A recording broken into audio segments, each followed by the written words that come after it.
요번에는 세금제도를 할 거예요. 세금제도 하는데 정말 또 시험에 너무 많이 나오는 거.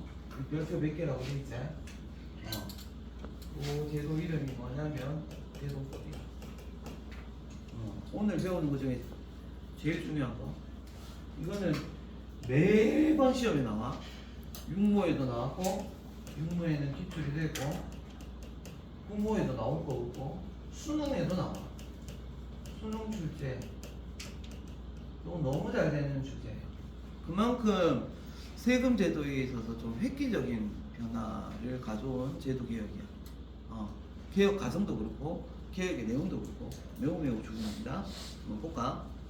자, 대동법은 무슨 세금을 고쳤냐면 무슨 제도냐면 무슨 세금 제도냐면 세금 중에 보면 지방에 특산물을 국가에 납부해야 돼. 와 힘들어. 그러니까 돈을 내는 게 아니고 쌀을 내는 게 아니고 알겠나? 이런 걸 세금으로 국가에 인상 받쳐라 이렇게 돼. 그러고 뭐야? 너 그 마을은 소금을 내라 이렇게 되는 거야. 너 바닷가 사니까. 그 다음 뭐야? 물고기. 그것도 뭐 그냥 그냥 생선 그냥 날골로 받치는 게 아니고 말려서 내라 뭐 이렇게 이럴 수도 있어. 내 말 이해되겠니? 뿐만 아니야. 온갖 물품들 정부에서 필요로 하는 물품들을 알겠나? 세금으로 농민들한테 각 지역에 부담을 시키는 거야. 문제는 뭐게? 우리 지역에서 생산하는 물자를 특산물로 내라 그러면 내가 생산한 것 중에 일부를 내면 되잖아. 근데 우리 지역에 생산도 안 하는 걸 막 바치는 거야. 예를 들어서 창원 너거 바닷가 사니까 너거는 소금을 내라 이렇게 되는 거야. 근데 우리 창원에서 소금 생산을 안 하잖아. 예를 들어서 안 한 지 오래됐단 말이야. 그런데도 아직 우리 고을은 소금을 내라 그러면 어떻게 해야 돼? 다시 소금을 생산하는 염전을 만들고 생산을 다시 해야 되나? 안 되거든. 그럼 뭐 해야 돼? 소금 장수한테 가가 소금을 사. 내 말 이해했니? 소금 장수한테 소금을 사가 그 소금을 뭐야? 국가에 특산물로 내는 거야. 이렇게 되는 거야. 이런 폐단을 뭐라 그래? 방납이라고 해. 뭐라고 해야 되나? 방납이라는 폐단이 나와. 방납은 농민들이 내야 할 지방의 특산물을 알겠나? 내 말 이해됐지? 소금 같은 거 말이야. 그거를 소금 상인들이 대신 국가에 내주는 거야. 이해했니? 그러면 상인들이 이게 서비스겠니? 상인들이 소금을 우리가 내야 될 소금을 대신 국가에 납부하면 돌아서서 우리한테 뭐야? 소금값 내놔라 이래 되는 거야. 장사하는 거지. 그래서 대신 납부하고 농민들에게 그 대금을 받아서 이익을 챙기는 거야. 되겠니? 그러니까 농민들의 세금 부담이 늘어나지. 국가에 내는 거 플러스 뭐야? 방납하는 상인들의 이익까지 농민들이 지불하는 거잖아. 그러니까 농민들의 부담이 커지는 거지. 왜 이렇게 되냐? 농민들이 특산물 생산과 납부에 어려움이 너무 많은 거야. 야들아, 뱀도 잡아서 내라 그랬나? 뱀은 왜 잡아가 내라 그러게? 뱀 100마리 나와. 그럼 너 농사 짓다가 뱀 잡으러 가야 돼. 뱀 잡으러 어떻게 가? 알겠나? 그럼 뱀 잡는 땅꾼들 있지? 전문적으로 잡는 가들한테 맡기는 거야. 너가 100마리 대신 내라. 그럼 나중에 우리 돈 줄게. 이렇게 되는 거야. 그러면 땅꾼들은 국가에다가 뱀 100마리 바치고 우리한테 뭐야? 100마리 값 이상의 돈을 그다가겠지. 이렇게 되는 거야. 뱀은 왜 필요해? 약 같은 거 만들 때. 뱀, 독 같은 거 이런 거 쓰는 거야. 내 말 이해했니? 오케이? 이해되겠니? 그러니까 특산물을 그대로 내다 보니까 방납의 폐단이 생기고 방납의 폐단이 생기니까 농민들의 부담이 증가하게 되는 거예요. 그래서 자 제도 개혁을 합니다. 누가? 임진왜란 이후에 여기 누가 들어가? 임진왜란 이후에 첫 번째 임금님 누굴까요? 광해군이에요. 광해군 기억해? 광해군이 뭐야? 광해군의 업적 하나만 더 들어간다. 이제 중립외교 강홍립이 보내는 거 말고 알겠지? 대동법이라는 세금 제도를 시행한 게 광해군의 업적이에요. 자, 대동법의 내용 갑니다. 대동법은 지방의 특산물 이거 내지 말라는 거야. 인삼, 소금, 어물 이런 거, 뱀 이런 거 이제 너거가 내지 말고 너거는 뭐 쌀 내. 그냥 쌀. 당시에 화폐처럼 쓰던 뭐야? 쌀, 옷감. 그 다음에 뒤에는 동전. 조선 후기에 쓴 동전 이름이 뭐야? 상평통곡. 이거 내라는 거야.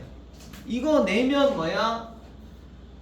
예전에 정부가 필요해서 세금으로 거뒀던 특산물을 그럼 정부는 어떻게 구하면 돼 이제? 받은 돈 갖고 받은 쌀 갖고 뭐야? 소금 장수한테 맡기는 거지. 내 말 이해돼? 땅꾼들한테 돈 주는 거지. 이런 상인을 뭐라 그래? 공인이라고 해. 뭐라고? 공인. 별표도 있겠죠. 공인이라는 상인들에게 국가가 세금으로 거둔 돈을 주는 거야. 내 말 이해되겠지? 그 공인 보고 뭐야? 너가 소금 사가와, 비단 사가와, 어물 사가와, 알겠지? 인삼 사가와 이렇게 되는 거야. 내 말 이해되겠니? 그래서 돈을 주고 필요한 특산물을 사오게 해. 그래서 이 공인들이 정부로부터 돈을 받아서 정부가 예전에 특산물로 농민들에게 거둬들인 물건을 사주게 된다. 내 말 이해되겠니? 정부가 필요로 하는 물건을 사주는 상인. 이걸 뭐라 불러? 공인. 공인은 뭐 때문에 등장해? 대동법 시행하면서 등장하게 되는 거야. 내 말 이해되겠니? 그래서 대동법 시행하면 답지로 공인의 등장, 공인의 활약 이런 이야기가 나와. 내 말 이해되겠니? 예. 그래서 이들이 활약하면서 조선 후기의 상품화폐 경제를 더욱더 발전시키게 된다. 이렇게 됩니다. 되겠나? 됐니? 다음. 그 다음. 그럼 누가 얼마씩 내느냐는 문제가 생겨. 니는 쌀 얼마 내고, 니는 쌀 얼마 내고, 니는 쌀 얼마 내고 이런 문제가 생기는데 그 문제를 뭐야? 요렇게 결론을 해요. 토지 소유 면적을 기준으로 결정을 해. 그래서 토지 하나를 갖고 있으면 16말 얘기하고 토지 2개를 갖고 있으면 뭐야? 32말 이런 식으로 얘기한 거야. 그럼 어떻게 돼? 토지가 많은 지주들은 대부분 또 양반이겠지. 양반들의 부담은 커지게 돼. 내 말 이해했어? 되겠니? 이제 쌀로 내는데 얘들아. 쌀로 내는데 니는 얼마 내고 니는 얼마 내고 그 기준이 뭐야? 토지 소유 면적인 거야.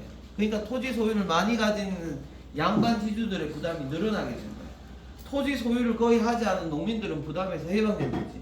이해했니?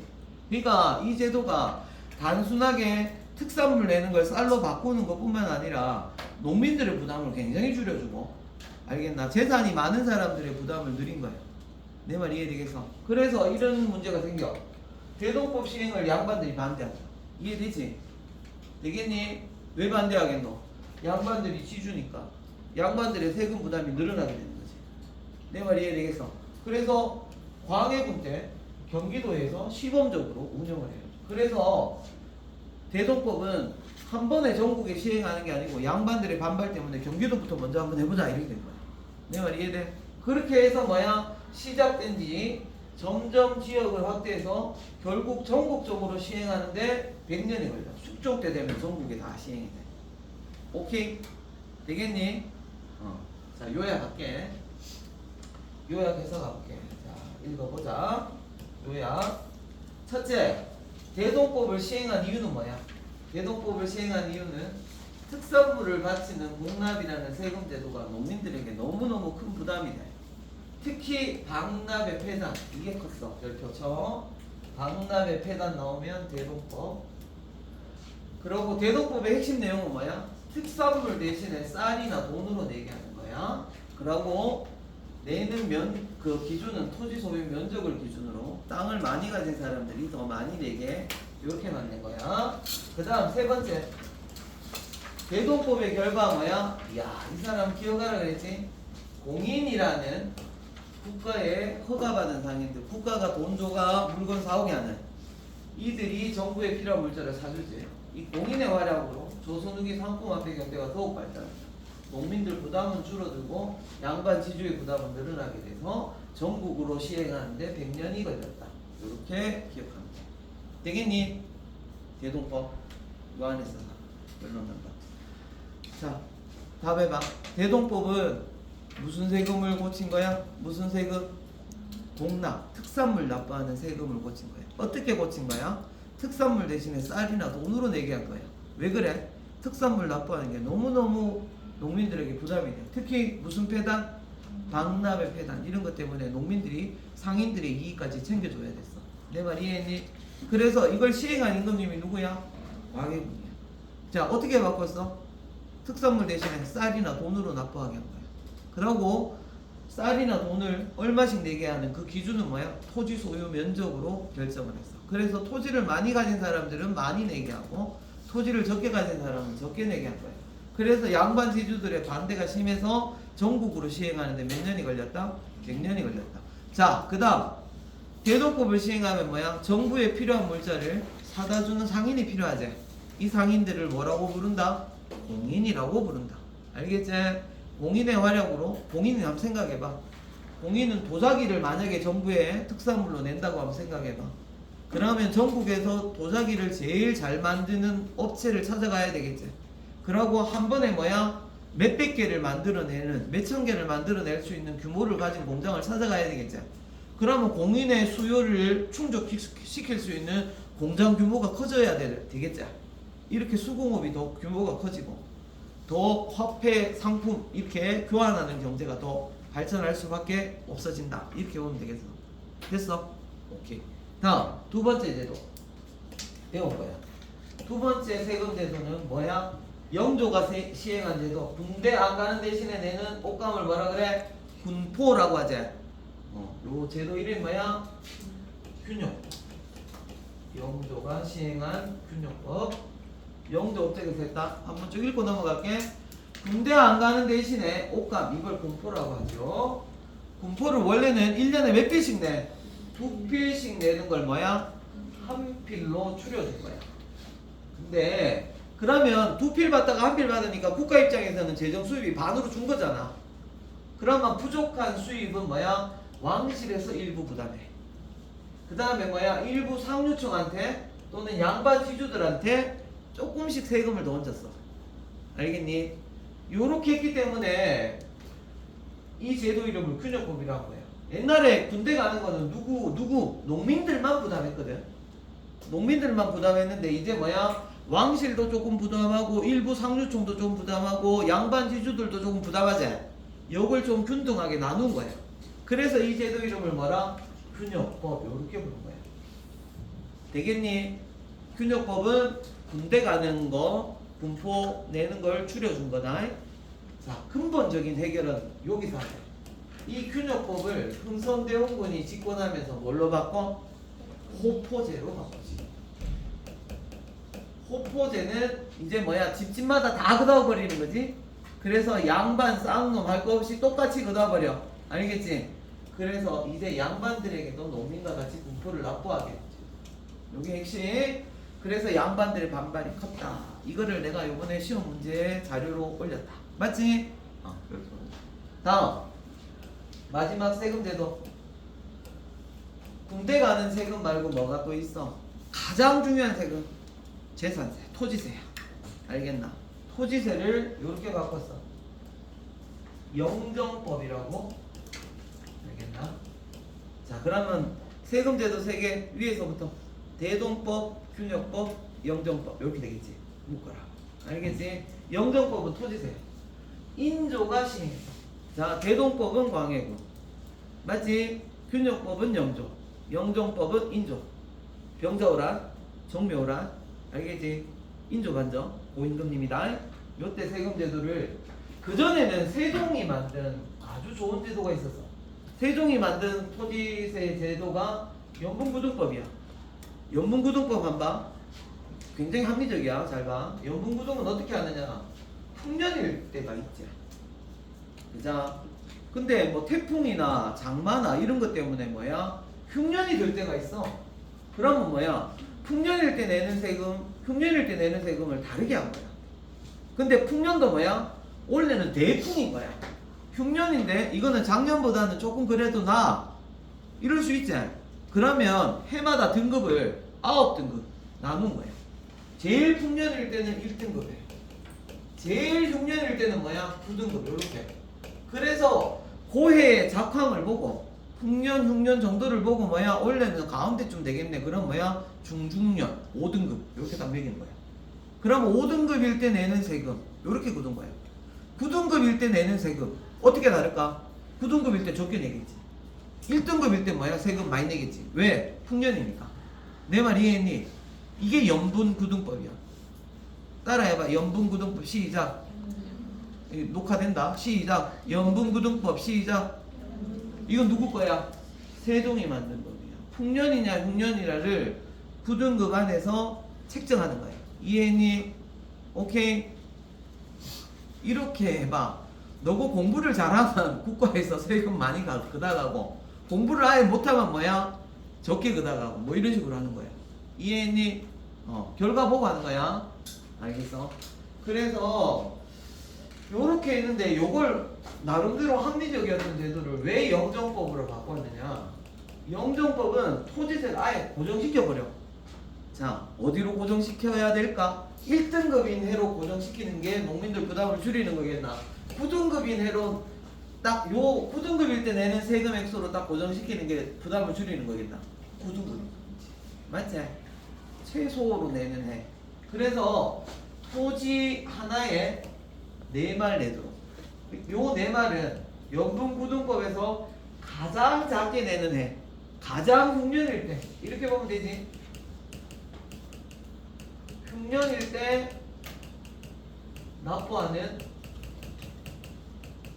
세금 액수로 그냥 고정시켜버린 거야. 그냥 매년 9등급인 해로 정해버린 거야. 내 말 이해되겠니? 그럼 어떻게 되겠노? 제일 적게 내는 거지. 내 말 이해되겠어? 이렇게 해서 농민들의 그 토지세 부담을 줄인 거야. 토지세 부담을 줄인 거 이렇게 보고. 토지세 부담을 줄인 게 영정법. 되겠어? 요 기억해. 세종의 업적에 연분구등법 나오면 굉장히 어려워. 세종의 업적에 훈민정음만 안 낼 수 있어. 요 제도를 다른 말로 뭐라고 부르냐면 공법이라고도 불러. 알겠나? 공법을 제정해서 시행했다. 이러면 요 제도를 시행한 거야. 알겠니? 요거를 영인조 때 고정시켜버린 거야. 가장 낮은 걸로 고정시켜서 세금 부담을 줄여준 거다. 이렇게 생각하면 되겠어. 두 번째 강의는 요까지 하고 다음 시간에 요 조선후기의 상품화폐 경제 발달하고 그 다음에 신분제하고 한 영상으로 다시 올릴게. 여기까지 하자. 수고 많았어. 꼭 봐라. 알았지? 반드시 보고 학습지에도 별표 치고 빈칸 다 채우고 이렇게 해서 1학기 수업을 마치자. 하나 더 있다. 더 봅시다. 끝.